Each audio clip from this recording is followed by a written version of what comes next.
je tiens réellement à saluer chaleureusement votre présence à cette commémoration de la Journée nationale de l'enfant haïtien.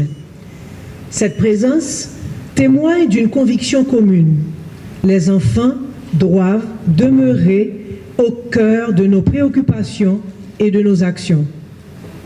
Et pourtant, cette commémoration suscite chez certains une question légitime. Dans le contexte difficile que traverse Haïti, devons-nous réellement célébrer la Journée nationale de l'enfant? Ma réponse est simple. Plus que jamais, oui. Parce que cette journée est bien plus qu'une célébration. C'est un moment de plaidoyer, de réflexion, de mobilisation, d'union et de solidarité en faveur des enfants haïtiens. Aujourd'hui, nous ne célébrons pas une situation parfaite, loin d'être parfaite. Nous célébrons une vérité essentielle.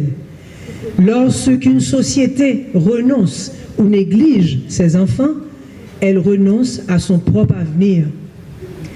Alors aujourd'hui aussi, nous choisissons également de reconnaître la force extraordinaire de notre jeunesse dans les arts, les sciences, le sport, l'entrepreneuriat ou l'engagement citoyen.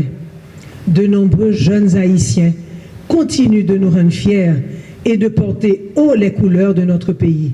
D'ailleurs, hier, je vais vous dire, j'étais extrêmement fier de voir mon équipe jouer sur le terrain. Ils ont été extraordinaires. Moi, je vous dis sincèrement, meilleurs que l'Écosse. Ces jeunes nous rappellent qu'aucune crise ne peut effacer le talent, l'intelligence et le potentiel. Par contre, nous ne pouvons toutefois ignorer la crise sans précédent que traverse Haïti et ses conséquences sur les enfants. Des milliers d'enfants confrontés à la violence, au déplacement, à la séparation familiale, à l'interruption scolaire et à de multiples formes de violence et de vulnérabilité. Cette dure réalité nous interpelle et nous appelle l'urgence d'agir.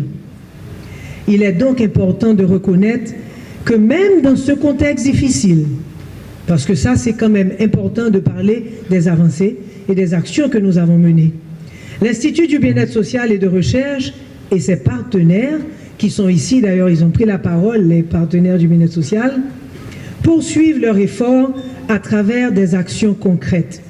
Bon, je vais citer quelques exemples. Je parle de la signature du protocole de remise et de transfert des enfants, constitue une avancée essentielle pour renforcer la protection et la prise en charge des enfants enrôlés dans les groupes armés. Nous avons le centre de transit de l'Ouest, le centre des CAI, qui vraiment c'est un centre qui peut accueillir entre 600 à 1000 enfants. C'est un centre qui témoigne de la volonté collective de mettre en place des réponses durables adaptées aux besoins des enfants. Et je salue le ministre des Affaires sociales qui nous accompagne dans ce projet pour les enfants des CAI. Ces avancées nous demandent que l'action demeure possible lorsque l'État, les partenaires, les communautés travaillent ensemble, en synergie. La protection de l'enfant, comme l'a dit chacun de vous, est une responsabilité collective. Chaque enfant protégé, accompagné, valorisé, devient une promesse d'espoir pour toute la nation. Aux enfants qui sont ici présents, je tiens quand même à donner un message spécial. Vous avez raison, il faut qu'on entende vos voix et continuer à faire entendre vos voix. À exprimer vos rêves, vos ambitions. Croyez en votre potentiel. Vous avez des exemples et vous avez les mêmes talents. Il faut pouvoir les découvrir. Il faut faire des efforts pour y arriver.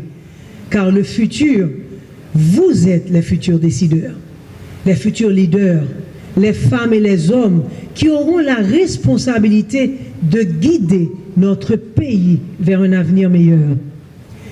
Alors je tiens à remercier les autorités de l'État, d'ailleurs j'ai le ministre avec moi, le ministre de l'Éducation nationale et tous les représentants, le président de la lutte contre la traite des personnes, tous les partenaires de l'État qui sont avec moi. Je vous dis merci pour votre présence, les partenaires techniques et financiers, notamment encore une fois l'UNICEF, qui est le partenaire au quotidien du bien-être social, Plan international, CRS, PANOS, je ne veux pas tout citer pour ne pas en oublier, mais tous les nationaux, je dirais Fondation Maurice Sixto, CAPAC, ICDH, non, ils sont plusieurs ici aujourd'hui, donc je ne vais pas citer pour ne pas faire de jaloux. Et je remercie les collectivités territoriales, les organisations de la société civile, ça veut dire les organisations surtout à base communautaire, qui sont dans des zones à risque et vraiment qui font un travail extraordinaire. Les éducateurs, les parents, les travailleurs sociaux, les familles d'accueil, et ça c'est quelque chose que je tiens à souligner. Ce sont des Haïtiens comme nous qui acceptent de recevoir des enfants chez eux, sans être rémunérés par l'État, et qui le font avec tout le cœur. Et le plus souvent, je vais vous dire, ce qui touche encore plus, c'est qu'après une année, souvent ses parents vous demandent d'adopter l'enfant. Parce que les liens de filiation qui se créent entre la famille et ses enfants est extraordinaire. Donc moi je dis chapeau bas devant les familles d'accueil.